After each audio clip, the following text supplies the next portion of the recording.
ሸብረብ አለች ምድር ሸብረብ አለች ምድር አሆሆሆ የማናት ስሟ ራሱ ጠፋኝ። የሄርሜላ ሰርግ ሊወስዳት መጣ በዚህ ተውባ። ግን ጥያቄ ያለኝ ሰላም ጤና ይስጥልኝ። በመላው ዓለም ለምትገኙ የዘህራ ዩቲዩብ ቤተሰቦች እንዴት ናችሁ? ደህና ናቸው ወይ? አለው ፍቅር ሰላም አብዝቼ ለእናንተ ተመኘው። ላይክ ሼር ሰብስክራይብ ያደረጋችሁ ለብዙ ተመልካች እንዲደርስ ላይክ ሼር ሰብስክራይብ አድርጉልኝ። እና ደግሞ ሄርሜላ ዛሬ በአዲስ ነገር ብቅ ብላለች።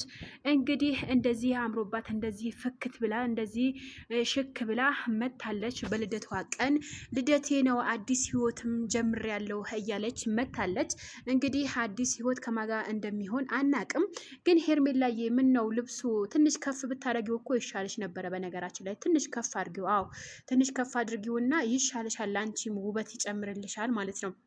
የዘመኑ ሴቶች ልደታቸው ሲያከብሩ ሰርጋቸው እና ሽምግልና ሲላክላቸው ነው የምለው በራቆት ነው እንጂ አታምኑም ተብለዋል እንዴ ራቆት እንደዚህ ራቆት በመሄድ ብቻ እንትን ይላል እንዴ ገርሞኛል። እና ደግሞ አብዛኛው ኮሜንታተሮች ምን እያሉ ይገኛሉ?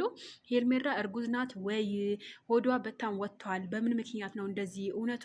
እውነቱ ሄርሜላ እርጉዝ ናት ወይ እየተባለ እየተጠየቀ ነበረ። የኔም ጥያቄ ነው በነገራችን ላይ ሆዷ በዚህ በኩል ቢስሚላህ ምን ልበላችሁ፣ ሆዷ በጣም ወጥቷል። መቼም ቦርጭ ነው ብዬ አላምንም። ይሄ ማለት ነው ቦርጭ አይደለም፣ ይሄ ቦርጭ እንደዚህ አይደለም ማለት ነው። ስለዛ ውዶች ላይክ ሼር ሰብስክራይብ አድርጎ በሌላ ቪዲዮ በምርጥ ቪዲዮ እመጣለሁኝ። መልካም ቆይታ